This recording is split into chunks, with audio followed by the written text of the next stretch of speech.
Recording. Good afternoon, everyone. Welcome to this information session on, just gonna mute someone. Okay, welcome to this information session on Pow Wows. My name is Basham, and I work at the New Canadian Centre as the community development, and I work on programming for the New Canadian Centre, as well as public education for clients, as well as the community. And we're very excited to host this session on providing information on the Pow Wow. And we want to thank our facilitator, Meeg, who's here on the call with us for sharing his knowledge with us on the Pow Wow. And for folks who are going on the trip with us, thank you for signing up for this Sunday's trip to the Pow Wow. I first wanted to start by offering a land acknowledgement. And so we respectfully acknowledge that the New Canadian Centre is located on Treaty 20 Mississauga territory and in the traditional territory of the Mississauga and Chippewa Nations, collectively known as the Williams Treaties First Nations, which include Curve Lake, Hiawatha, Alderville, Scugog Island, Rama, Boosley, Georgina Islands First Nations. I am a newcomer to Canada myself and a settler here in Nogo-Jumonong. And for me, I feel very, very privileged and a profound sense of gratitude for the land here that I now call home, where I have access to nature really close by, to water, and to clean air. As someone who comes from a country where there is just one season, I feel also very grateful that I am in a place where there are multiple seasons and where I can notice the land and how it changes and adapts with every season that comes. And now that as we enter into the fall, noticing the weather changing, noticing the leaves changing, noticing the water changing. So I feel a lot of privilege that I can experience that I can see that and see those and take in those small changes. I want to offer my deep sense of gratitude and acknowledge that the Williams Treaties First Nations are the stewards and caretakers of these lands, and that we all have a part to play in that, and that they are the stewards and caretakers of these lands in perpetuity and continue to maintain that responsibilities to ensure the health and sustainability for future generations to come. And so I ask each of you to take some time to also acknowledge the lands that you are on, whether it is here in Treaty 20 or beyond. And I also want to just thank our facilitator again, Meeg, for joining us here today to offer his knowledge. Meeg is a singer in the Snake Island drum group, and he is also an MC for this year's Pow Wow happening tomorrow and Sunday. So I'll pass it over to him to share his knowledge. And if you have questions throughout this presentation, you can put it in the chat box. And at the end, we'll also have some time for you to ask any questions in the chat or on microphone if you prefer. So I'll pass it over to Meeg now. Ani bonjour, lindo imagine dok. Miigwech Snake indigenous cause, Miigwech dodem, Janang donjaba, Minwa, Majikaning, Rama donjaba, Ojibwe bodo adamina dao. So as a courtesy, and it's expected of us to always introduce ourselves formally when we're meeting new people. It wouldn't be polite of me to not do that first. So at the powwow tomorrow, as soon as I get on the mic, that's the very first thing I do, and I tell you who I am. I told you my name. My name is Miigwech Snake.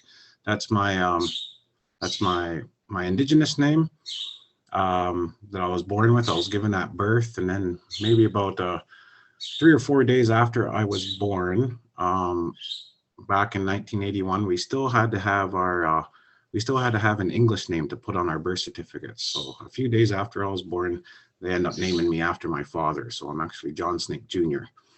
I'm a member of the Turtle Clan, and when we're born, we follow our paternal side.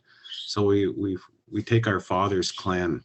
There's some nations, namely the Haudenosaunee, like the Six Nations people, they follow maternally, they follow their mother's clan. But for Anishinaabeg people, we follow our father's clan. And for me, that's Turtle Clan. And that's we're given our clans as a sense of responsibility. It gives us a role from the time at birth. And it also gives us a connection to the land as soon as we're born. Having that clan of that animal life. So for me, that's Turtle. I also told you that I'm from Aamjiwnaang First Nation as well as Rama. So maternally, I'm from Aamjiwnaang, which was formerly Chippewas of Sarnia. And formerly before that, it was called Sarnia Indian Reserve. So it was Sarnia Indian Reserve until I was about 14. Then it switched to Chippewas of Rama. Chippewas of Sarnia. And then we end up taking our original name back, which was Aamjiwnaang. And Aamjiwnaang just talks about, when you look at the waters in Sarnia is right down at the very southern shores of Lake Huron. It flows into the St. Clair River. And the way the water looks when you're looking at that, with the currents and whatnot, it kind of looks like the currents are going both ways. So that's what Aamjiwnaang talks about. It just talks about the water flowing different directions, even though it's not, but it just has that look to it. And then paternally, on my father's side, I'm from Rama, which is, if you've ever heard of Casino Rama, that's where Rama is. And its traditional name was Miigwech, and that talks about that fish fence, the fishing weirs, where all the fishermen used to go and trap fish in the fishing weirs.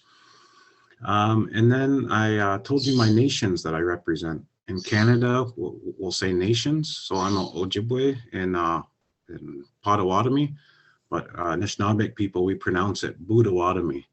But when you see non-native people write it down, they all spell it with a P and a T in there, Potawatomi, but it's pronounced Budawatomi. Ojibwe traditionally, historically, we were always medicine people. So we were really knowledgeable when it came to the medicines and where to harvest that.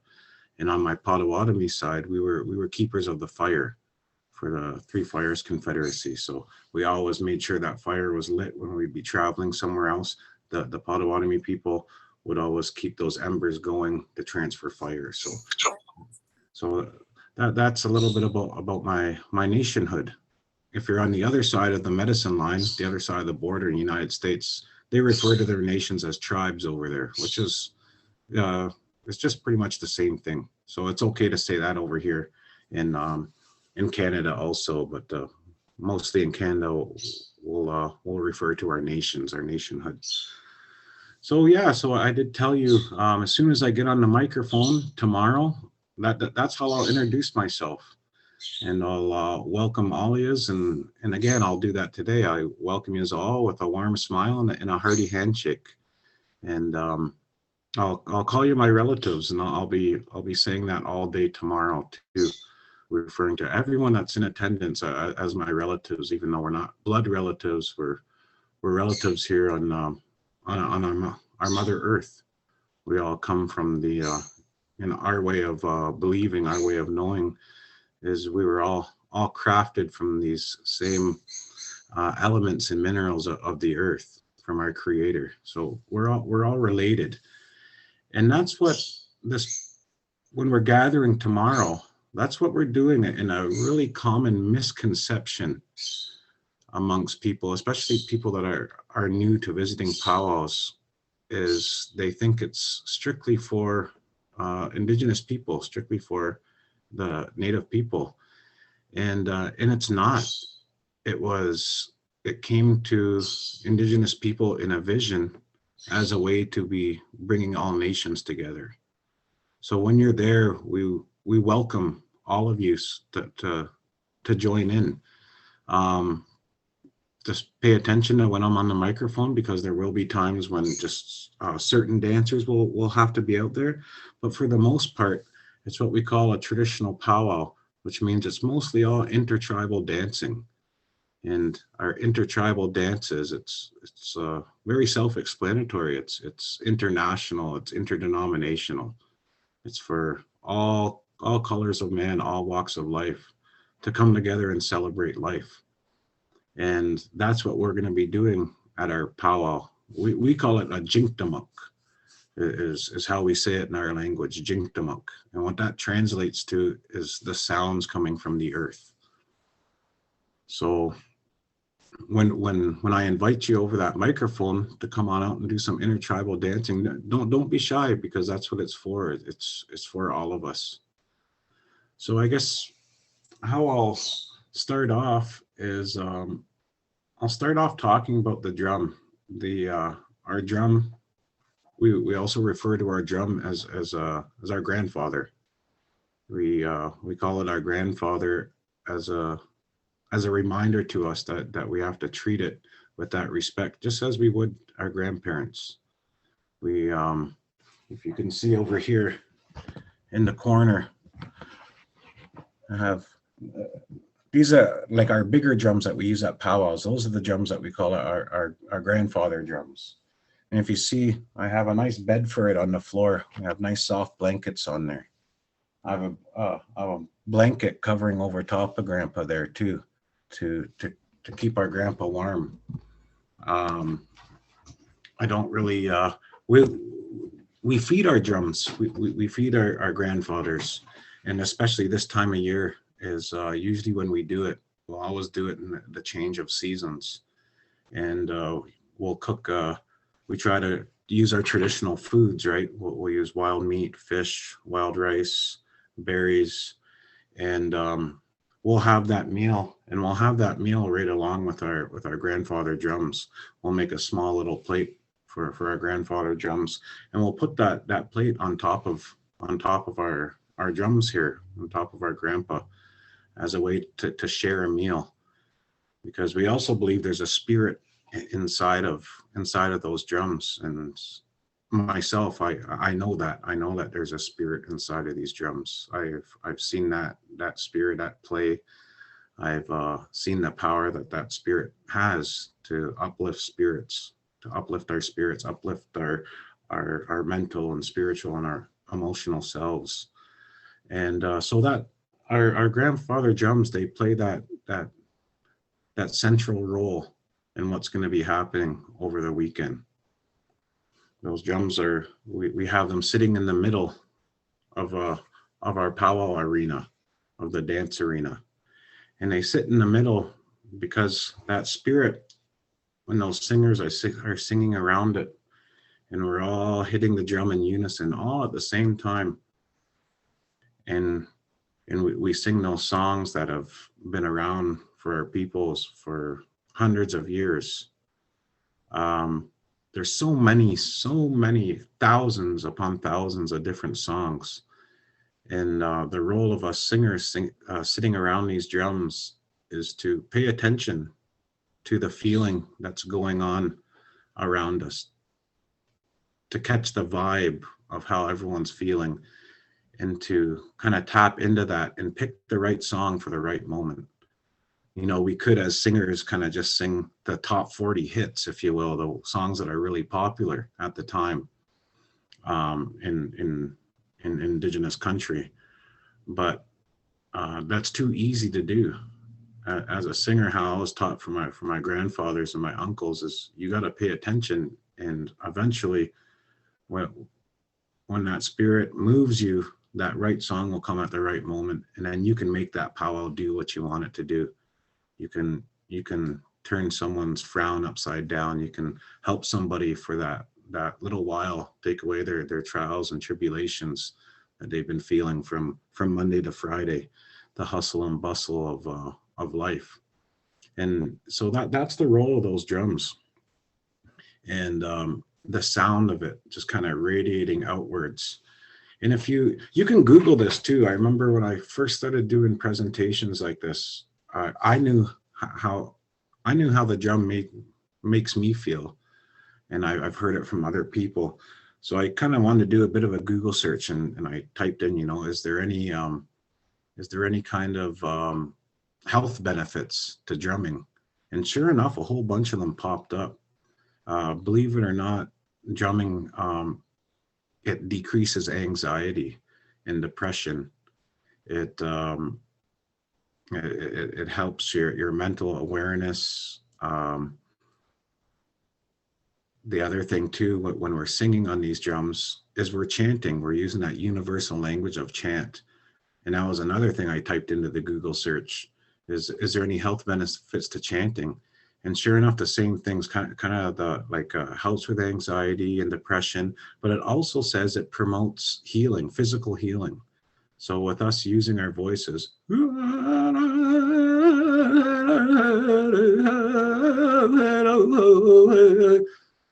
that can actually help stimulate and increase physical healing.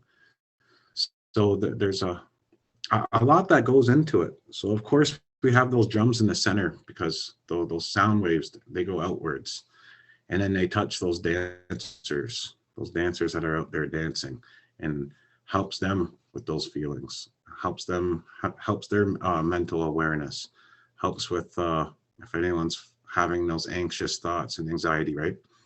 And then the people sitting around that third circle out there, it starts with that inner circle of the drum. Then the singer's sitting around the drum. And then outside of that, it's those dancers dancing around there. And then the people just sitting around watching and seeing all these people feeling good, watching them enjoy doing what they're doing. That feeling picks up from there too, right? So anyways, I'll give you the origin story of our drum, how it was told to me. And it came at a time when we had these big drums. So I do want to start off saying our indigenous people, we've always had drums, but originally we had smaller drums, much like these hand drums here, smaller drums that we'd use ceremonially and for some of our social dances and stuff, right? But we didn't always have those big grandfather drums. It those bigger drums came to us during a time after contact, when the first visitors kind of came over here and discovered North America, what we refer to as Turtle Island. So around that same time, a lot of indigenous people there fighting wars on two fronts. Another misconception is that that I hear about a lot is even a lot of our own people, indigenous people, will say, "Oh, we lived life so harmoniously and so peaceful and stuff before contact," and that wasn't true. We had our squabbles amongst our own also. We had lots of intertribal warfare within different nations, warring with each other over hunting grounds, over places where to pick their medicine, where to harvest their medicine, over the best fishing areas, right? So we were always fighting with our neighbors also. So on one hand, indigenous people were fighting amongst ourselves, nation and nation. And then the newcomers to this land, as they started expanding westward and making their way out to the plains, next thing you know, the indigenous people of the plains were fighting wars on two fronts. So they're fighting against their neighbors who they've been fighting with already for 1,000 years. And then they were fighting with the newcomers.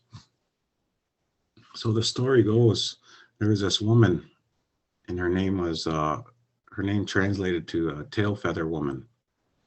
And Tail Feather Woman, you know, she loved her people so much that she raised her boys to be warriors, to defend their people, take care of the people.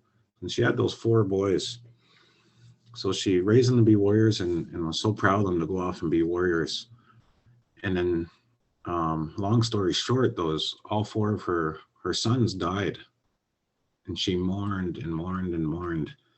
And she's seen so many other mothers and wives losing their loved ones, their men that were going off to be warriors.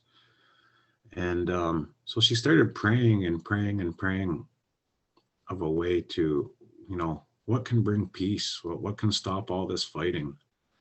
She was praying all through her mourning, and prayed and prayed and prayed. And then one morning, some scouts come running back to that camp where Tail Feather Woman and her people were all camping there. And she, the scouts come running back and said, soldiers are coming. This was the United States Army.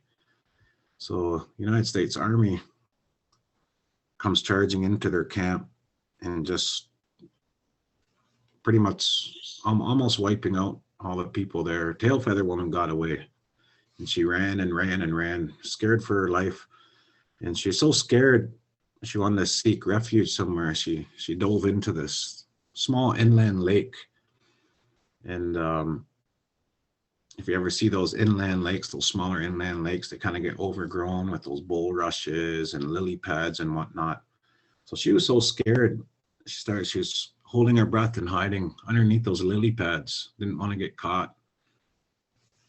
Then she had this idea too, some indigenous ingenuity. She used some of those bulrush, those reeds. You know, you can break those reeds and it's almost like a straw. So she's using that as a snorkel underneath the water. And some of the stories told, some people say that she was down there for 3 or 4 days. And I've even heard people, the stories retold, some people saying, oh, she was down there for 10 days. But however long she was down there, it was a long, long time. She was scared, right? She was breathing through that thing for a long time. She'd come up every once in a while to see if the coast was clear, and she'd still hear carnage and stuff going on, so she'd hide out again. And I remember how I was telling you how she prayed and prayed and prayed for a way to bring peace. Anyways, her prayers kind of got answered. She was given this vision during this time when she was taking refuge under these little pads, holding her breath underwater. And she had a vision of that big drum. Seen that drum, and you can imagine, you know, that she only ever seen these small drums before. She's seen this big grand drum. And then this voice started talking to her and kind of answering her prayers, and started telling her that this drum, this big drum, this grandfather drum, is what you're going to use to bring peace for your people. And that voice started talking and explaining it all to her, how to make the drum, and started singing the songs, those original songs that went with that first drum.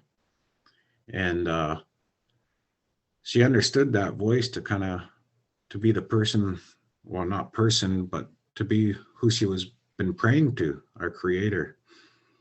So she really paid attention to the songs and how they were being sung to her, how creator was singing them to her. And eventually creator said, okay, it's safe now, you can come out, but you need to go back, and you need to take this message to the men in your camp, the ones that are left over.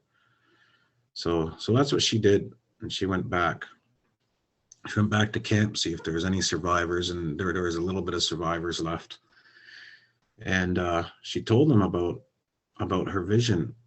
And our people, we've always had that understanding that we're here in this, on earth, experiencing life in our physical form, but through our visions and in our dreams, that we believe that's our spirit having experiences outside of our physical form. So we really pay attention to those. We really pay attention to our dreams and these visions that we're given, and we take them seriously. So she explained her visions to her people, and they really took to that, and they listened. And she instructed them on how they were to make that drum. So that's what they did. They found this swamp willow trunk, and they hollowed it out. And then they went and made offerings for a four-legged, for an elk, to asking for an elk's life so they can use the hide for that drum. And they did that. And they stretched that hide over and they tied it up. And they made that drum. And Tail Feather Woman, she taught those songs that voice was singing to her, and she taught those songs to those men there. And she said, "Okay, this drum is for you guys. You were the warriors. You were the ones going out and making war. This is what you're going to use to make peace now." So that's what she ended up teaching, those songs to the men. And it wasn't too long after that they kind of got to test her vision out. Because again, not too long after that, some scouts come running back to camp again. Soldiers are coming. And so instead of picking up their arms and getting ready to fight this time, they reached for the drum, and the soldiers were getting ready to attack. They started singing.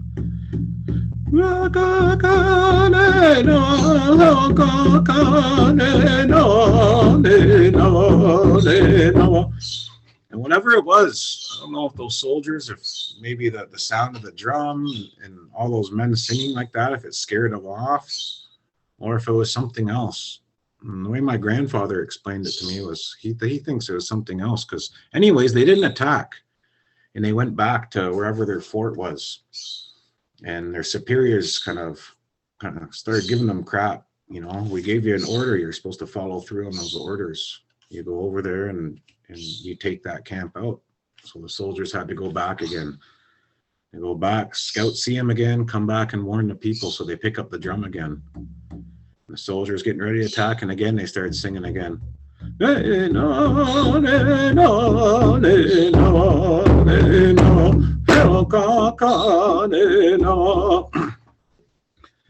And again those soldiers stopped. And the way my grandfather's name was Ben Bearskin Sr. The way he explained it to me was those soldiers stopped because we all have this blood memory, right? We all have blood memory, something that takes us back. And that very first sign of life, when a woman knows that she's carrying a child, when they go into the hospital, they get that sonogram and you can hear that heartbeat. That's that first sign of life. And then that heartbeat turns into a little person inside their mother. And then that little person, the very first sound that they hear, again, is that heartbeat, right? And it's a time of innocence. And then when that little person is born, more often than they're breastfed. And when they're breastfed, they're so in tune with their mother, they can feel that heartbeat, right? And that's what my grandpa, how he explained it to me. He said that was like blood memory that took those soldiers back to a time of innocence, and they didn't want to go and take life. And that's what our drum is. That's what it represents. It represents that heartbeat of our mother. It represents the heartbeat of Mother Earth and all Mother Earth's children. And that's what I think stopped those soldiers from attacking Tailfeather Woman and her people. So then that worked for the soldiers. It kept them safe. So then they had this idea. They're like, we're always fighting with our neighbors over here. And Tailfeather Woman, she was a Santee Sioux, Dakota Sioux woman. And the Santee Sioux, they used to always fight with the Ojibwe over there in kind of central and northern Minnesota. That's who they used to battle with all the time. So they end up taking that drum to the Ojibwe. Now, the Ojibwe scouts seen the Santee coming. And of course, they run back to camp and say, okay, our enemies are coming. It's time to do battle. So all the men, they gear up, you know, they have their weapons ready for battle. And while they're waiting, they see the Santee coming up over this hill, and it was just a small delegation of them. There wasn't too many of them. And the Ojibways were kind of puzzled. They're like, hey, it's going to be an easy win for us today. But then when the Santee got a little bit closer, they could hear that drum again, the Ojibways. And it kind of, they seen the size of that drum. They're like, oh, that's something new. That's a big drum. And then the Santee sent a scout up ahead and said, we don't want to fight today. We got something we want to give to you. And so that's what happened. The Ojibwe said, okay, so let's meet up then. And then, so the Santee explained to them Tailfeather Woman's vision and what they wanted to do. So the Ojibwe invited them back to their camp. And the Santee wanted to pass that drum over to them and make friendship. And of course, it took time to a bit of a language barrier there and all that kind of stuff. Two different languages, right? Ojibwe language and Dakota language isn't nothing alike. So there's a language barrier there. So they needed to sit and visit with each other for a while. And during that time of the passing of that drum, they realized that that they had a lot of similarities. They realized that, hey man, these people are pretty cool. What have we been fighting with them for so long? And they end up making friendship. Then they end up making kinship. And some of them started intermarrying with each other. And so that's where us Anishinaabeg people around here, that's where we got the drum from. We got the drum from the Dakota people. And we always acknowledge them for that. We still even sing, even though we sing a lot of songs in our Ojibwe language, we have those original songs when we first got that drum that we'll sing in their language to honor them. And years down the road, as a way to thank the Dakotas, when the jingle dress first came to the Ojibwe people, that was the first nation that the Ojibwe people gave the jingle dress to, was to the Dakota people as a thank you.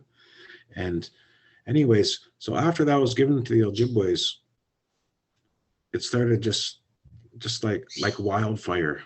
Each nation they enjoyed it so much. They loved that feeling that they got from that drum so much that they wanted to go to their neighbors next door and pass that to them and pass that to them and pass that to them.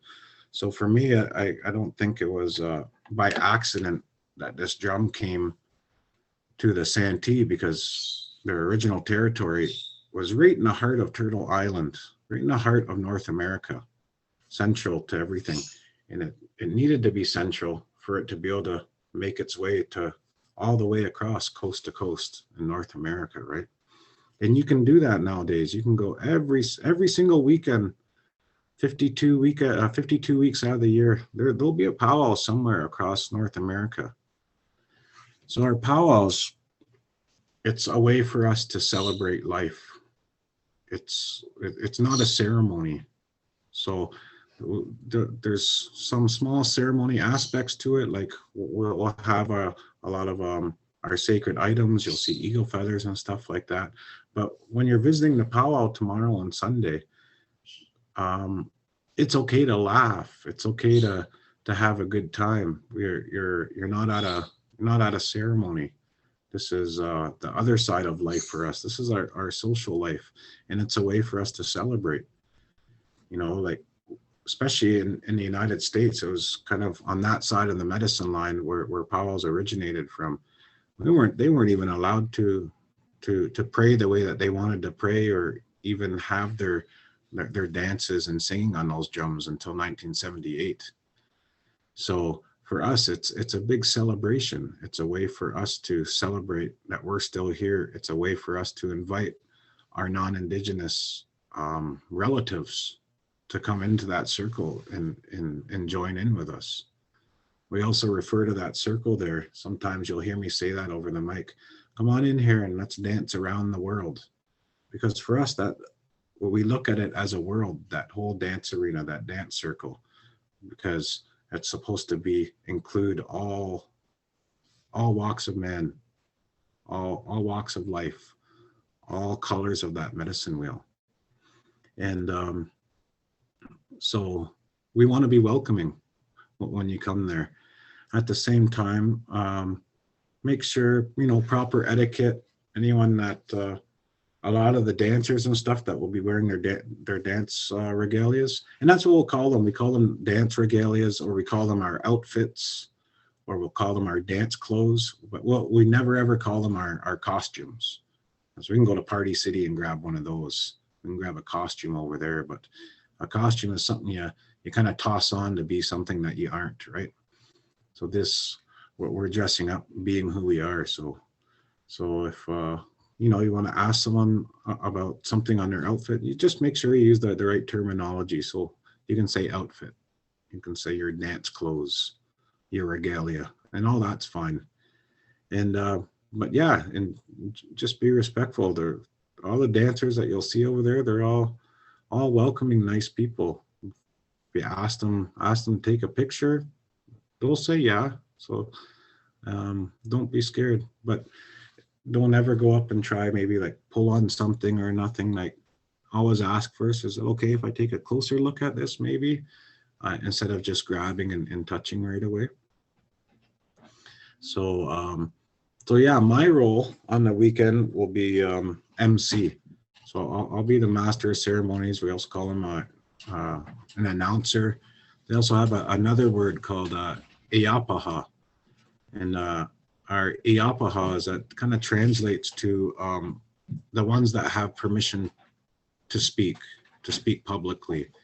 So historically, traditionally, not anyone could just go ahead and be the MC, be the announcer. You have to have put in a lot of time. A lot of times, you have to be kind of a well-traveled individual that knew different nations' customs. Um, so yeah, that's why it kind of translates to someone that has permission to speak publicly. So that's one role, and then the main role in there is what we call an arena director. Um, Prior to that, long time ago, we used to call them a whip man. So the arena director is kind of the boss of everything that goes on in there. They make sure that proper etiquette is being practiced. If an item falls in the dance arena, it's the arena director's role to go up there and pick that item up and return it to the dancer who dropped it.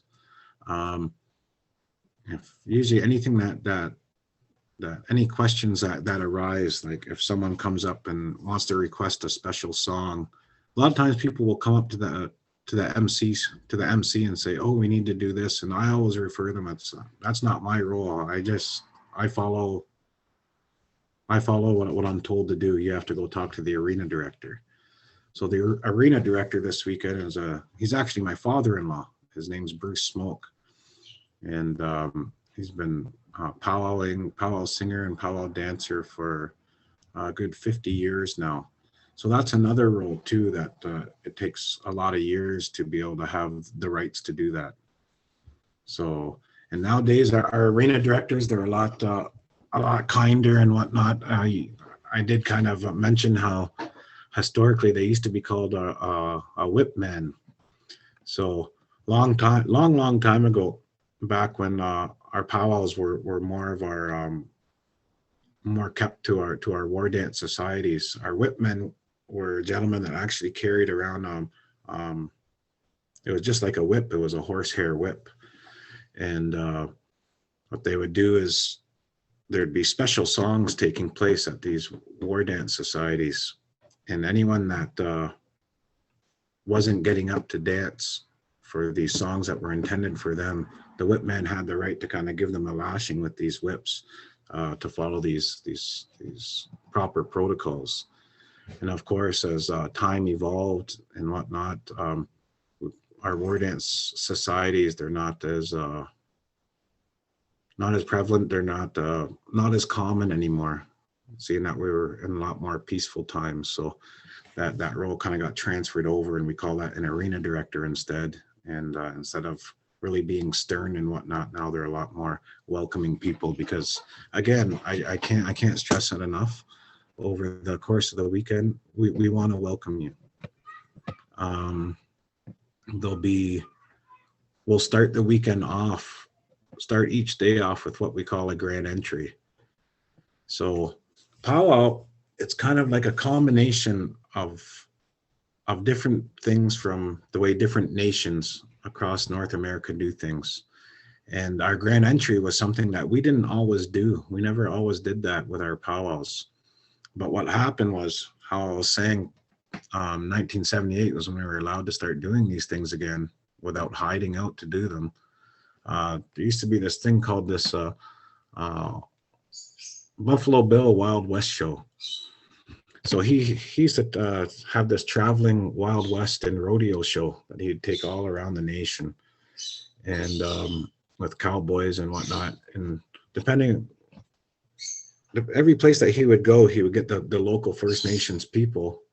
He would go to their communities and ask them to send some members and get them to dress up in all their dance clothes, their traditional regalia.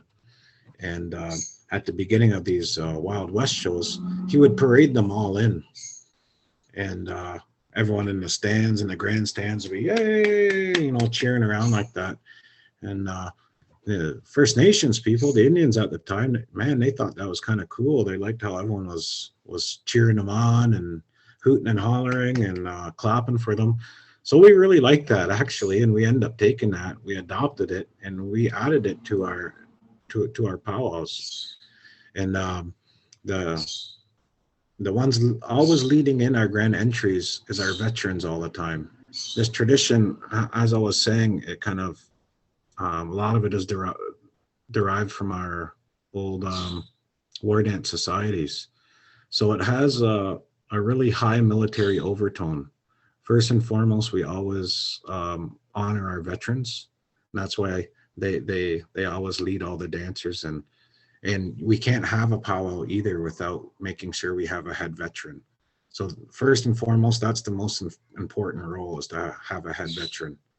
They oversee all the feathers. So if a feather falls, a veteran is the only ones that have the right to pick up a fallen eagle feather.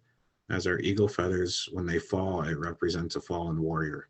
So it has to be a veteran that picks up those eagle feathers. And the veteran is kind of the only one at the powwow that has the right to tell the arena director what to do. So how I was saying that arena directors are kind of the director of the show, almost like a ringmaster. No one can tell the arena director what to do except for the head veteran. So our veterans will lead in the procession of all the dancers at our grand entry. And they'll be carrying our eagle staffs. Our eagle staffs were our nation's original flags. Before we recognized the Star-Spangled Banner and the red maple leaf of Canada, we've always had our own flags, our eagle staffs. Our eagle staffs are adorned with eagle feathers, and they would also have other articles depicting the people who they represented. So sometimes it'd be maybe deer antlers or an eagle head on there, and there'd be a little banner on there that would have the clans, all the clans of the people that come from that community. So it would kind of tell the story of the people whose flag eagle staff that represents. So after all the dancers come into that grand entry, as soon as that's done, we usually have what we call an invocation. And an invocation is a prayer. Sometimes the prayer is done before a grand entry, but more often than not, it's done right after a grand entry song. And that's just a blessing. So at our powwows also, we always have an elder that we invite that to take care of that for us, to take care of our prayers. And also that elder kind of stays close by too, in case anyone is feeling kind of emotional and they feel like they need to speak with an elder about anything. So an elder's always there, the head veteran's always involved, arena director and the MC. So again, after our invocation is all over, that's when we sing our original national anthems. So again, we don't just have O Canada, the Star-Spangled Banner, and the national anthem of Mexico. We have about another 113 national anthems across North America, representing each nation. So yeah, at last count, I believe there's 113 other national anthems, and we call them flag songs. So each nation has one. The Ojibwe people have one. The Dakota people have one. The Potawatomi people, the Comanches, the Kiowas, the Blackfeet people, the Blood people, the Kainai. Every nation has their own national anthem, their flag songs. So that's the song that's sung next after that grand entry. And then after that, we will sing, the flag song will end, and then right away another song will take place. And that's our victory song, our veterans victory song. So again, like I was saying, these powwows have a very high military overtone. So that victory song is sung in honor of all of our war victories, our battle victories. After that, after all the flags and everything are posted, and after the victory song is done, then we sing a veterans memorial song. So we sing kind of like two veteran songs, one for our victories, and then a Veterans Memorial song to honor all the ones that didn't make it home for our warriors. And then after that, that's when all the protocols are done and people can sit down. And then we get into the fun stuff. That's when we get into our intertribal dancing. And that's when everyone's allowed to come out. But I will say, anyone that's in attendance that has served in any kind of capacity, whether it's been for, even if you're not a combat veteran, if anyone here is at the powwow tomorrow and they've served Canadian Armed Forces or whatnot, those veteran songs are for you. So, and again, you don't got to be a First Nations person to come out there for that. We honor all veterans that are in attendance. And then the other two positions that need to be filled too at powwows is our head dancers. So our head dancers are usually experienced dancers that have kind of been around for a while, and they get worked pretty hard. They have to dance every single song there. So even all the intertribals, the head dancers are always the first ones out there, and they serve as role models for all the younger dancers.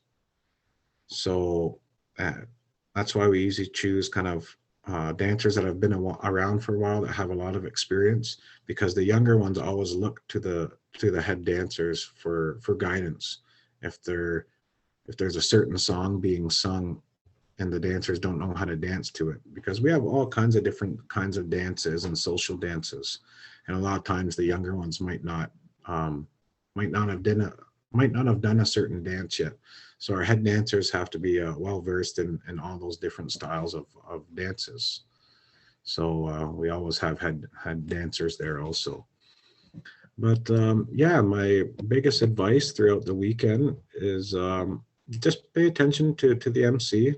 I always try my best to be very informative. I'll get into good detail about the different dance styles when we're there and give you a good history, because I like to be really informative. I like it to be educational when I'm emceeing. And that's what I've been told quite a bit, why a lot of different communities hire me, because I realize there's a lot of people that haven't been to a powwow before. So I do my best to explain everything as much as possible. As well, at the same time, I have to make sure everything's rolling smoothly and there's not too much dead air. And I got to keep it light too. That's the other big thing with Indian people, with Indigenous people, is everything's in balance. So we can't take ourselves too seriously. We got to remember to have fun all the time. So I hope what I was talking about, I hope you have a good idea of what's going to take place. Again, you're not attending a ceremony, you're attending a celebration when you're there. So enjoy yourselves.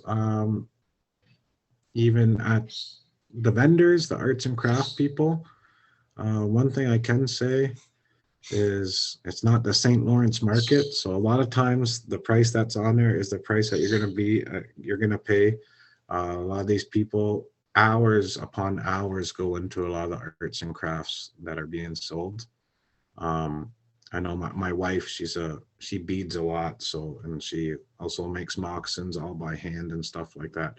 So sometimes you'll get the odd person that will be like, how much is this? And my wife will give her a price and people will be like, oh, that's too much. I can get that online for this. And it's like, well, this is hand sewn and it's not on an assembly line. So there's a lot of people that put a lot of blood, sweat, and tears into their work.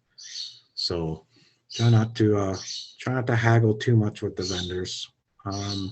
Again, ask questions. Don't be scared to ask questions. We're not gonna get a scolding or anything. There'll be a sacred fire there. So we always have our medicines at the sacred fire, and just proper protocol and etiquette is we have our tobacco there. And if we just want to go offer some tobacco to the fire, that's open for everyone to do also. And that's a way that we pray. We use our tobacco to pray. And then we put it in the fire because we believe that that smoke of that tobacco, when it gets burnt up in the fire, that's like a direct email for us. That's like a big text message to our creator. So we put that in the fire. So feel free to visit the sacred fire. That's there for all of us too. Again, that's not just for First Nations people. That's for all of us. And enjoy the dances. If the mood shall strike you, that's what those songs are there for. Those songs are sung that all in time in unison. They're sung to be able to help take away those trials and tribulations, to help you forget about your problems for a little bit. And a lot of times you'll still hear those drums. If you're there even for a couple hours, I bet you when you go home that night, you're still going to hear the drumming in your head a little bit. That always happens for a lot of people.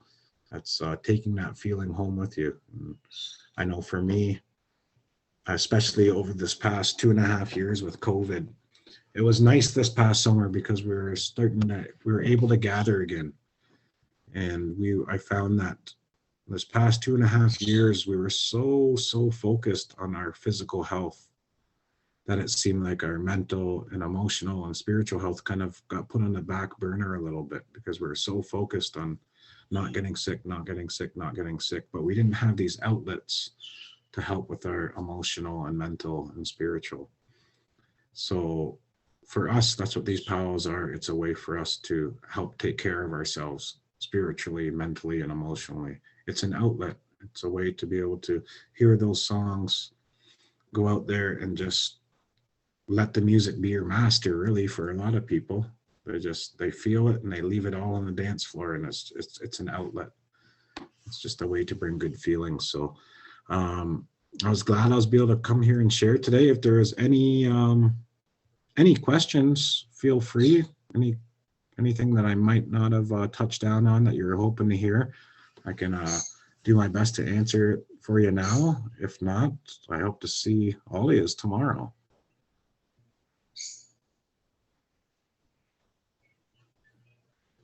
I see there are actually 2 questions in the chat, Meeg. So one of them is, how many people are expected to attend? How many people are expected to attend? So usually Curve Lake will have maybe a good 100 to 120 dancers dressed up in their regalia, and probably over the course of the weekend, probably a couple thousand spectators that come out. And usually they get probably a good 8 to 10 different drum groups. So there'll be 10 different grandpas out there, and anywhere from 4 to 10 singers sitting around each of those drums. Great question about competition. So this weekend, this is what you call a traditional powwow. However, a friend of mine, Ryerson Wheatongue, he's holding a special. It's a men's traditional special. So this one is a competition. So there'll be dancers dancing for first place is $1,000, second place is $800, third is $600, fourth is $400. And so our traditional powwows, there's no competition. It's just like all intertribal dancing. But our competition powwows, those are competition for all of our different dance styles, and they're separated by age category. So the dance styles we have is, for the men's styles, there's the men's traditional, men's grass, men's fancy bustle, and men's chicken, and men's woodland style. So we'll have all those categories separated. All the traditional dancers will dance against each other, all the grass dancers, all the fancy bustle dancers, all the chicken dancers, and then they'll be broken down by age groups. Usually we have ages 6 to 12, 13 to 17, 18 to 54, and then 55 plus. And there's judges that are out there with like clipboards and whatever, and they all dance against each other. And usually they have about 4 different contest songs over the course of the whole weekend. And then at the end of the powwow, they kind of tabulate all those points and they announce the winners. Oh, I think that's a question for you, Basham. Yes. So the Curve Lake Pow Wow happens both on Saturday and Sunday, but the NCC will go on the trip on Sunday. But is it at Meeg? Is it the same type of flow on both days, or are they Yep. special things on both days? No, just same flow on both days. Yeah. Okay. So it'll be just how I explained it. Both days we'll start off with the grand entry, Hmm. the prayer, and then the flag songs, the veteran songs, and then intertribal dancing for everybody throughout the day. The men's traditional special, the little competition, that's going to be at 3 o'clock on Saturday. That won't be going on all weekend. It's just at 3. It'll probably last maybe about 45 minutes. Okay. Yeah. Awesome. Does anyone else have any questions? You want to put it in the chat, or you can unmute and Andy. Great. I'm curious about the sunrise ceremony, and is that something that's part of the powwow this year? Is that open to the public, or what could be expected around that?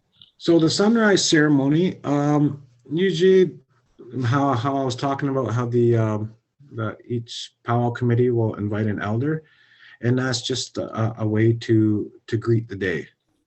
A good way to greet the day. They say some prayers at our sunrise ceremony. There's always water there, so the water is prayed over, and then everyone shares from that water, not from the same thing. We're all very COVID protocols and whatnot, so they'll have a little cup, and we'll just pour enough for a drink for everyone that's attending. But yeah, you're welcome to check it out. Usually they happen around 6 a.m. in the morning. And yeah, you'd be welcome to check that out. And they hold that where the sacred fire is. So the sacred fire is right there at the powwow grounds too.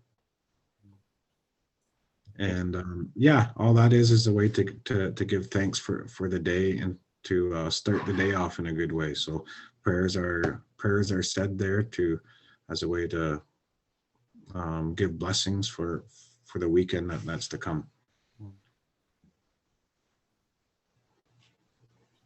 Anyone else have any questions? Lori? Yes, when I've been to powwows before, there's the drumming, and then at some stage during the drumming, the music, they will stop and they will just do 3 beats. And I've been told that you don't film, you don't take pictures during that it's a sacred time, that they take a pause. I just wondered what you're referring to, it might have been like a special honoring song at the time. Okay. But usually, no, like pretty much anytime you can. I'll announce the songs where you can't. So usually it's the flag song. We won't take pictures on. And how I was talking about when an eagle feather falls, we'll sing special songs for that. And we won't allow pictures for that either.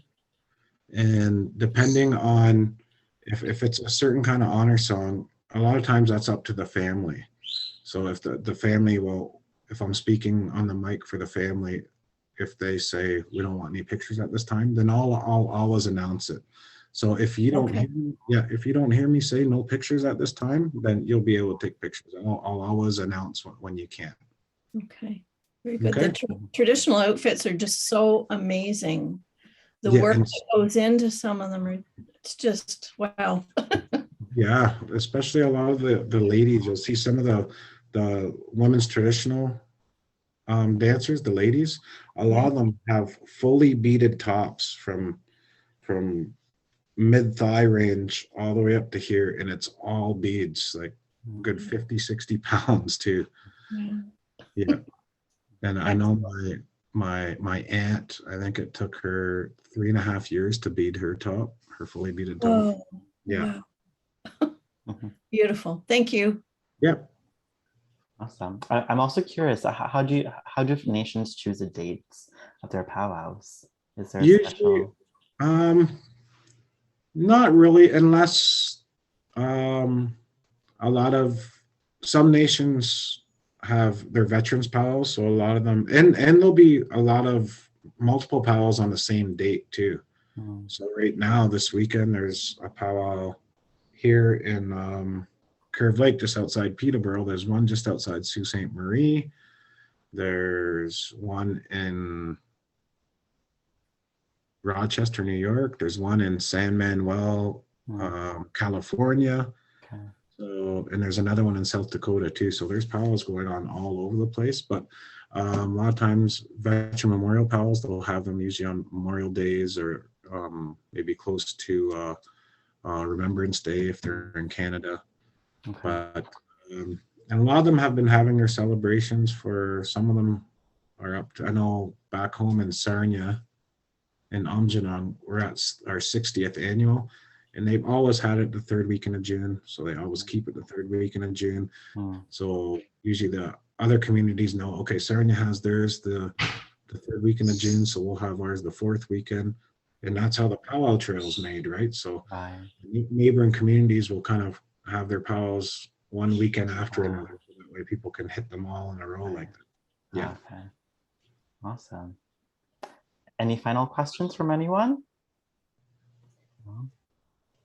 Many cultural events or occasions have a style of dress indicated. Are people recommended to dress a particular way? No, just maybe nothing too scantily clad. But other than that, dress what, any way that you want, any way that you feel comfortable. And actually, one thing that my grandpa always shared with me too, how I've really tried to hammer it home that, you know, this powwow, it's for all colors of the medicine wheel. If you're comfortable doing so, you can wear the traditional dress of wherever you come from. I've seen Scottish people come to the powwow dressed in their kilts, and that's how it should be.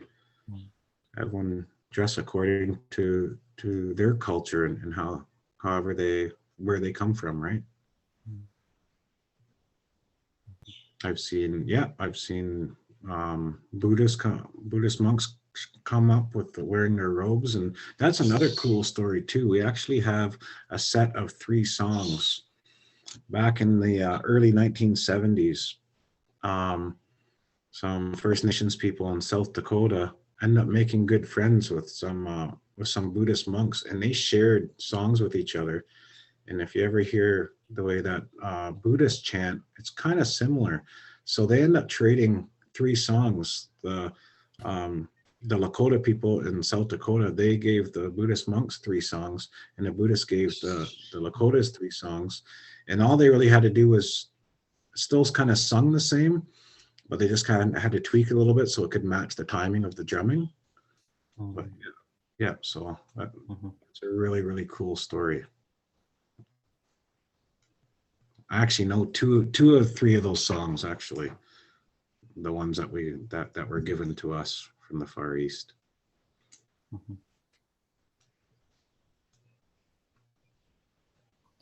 Wonderful. Well, if there are no more questions, I will say thank you to everyone for joining us here today, and a huge thank you to you, Meeg, for sharing your knowledge with us and sharing all of these origin stories with us. And I hope everyone has a great time at the powwow this weekend. For those of you joining us on Sunday, see you at 9:30 a.m. on Sunday. Awesome. Thank you, everybody. So good to be here. Yeah. This session was also recorded, so you can check for it later tonight on our YouTube channel. If there's anything you want to return to or see again. Awesome. Thank you. Thank you, everyone. Take care.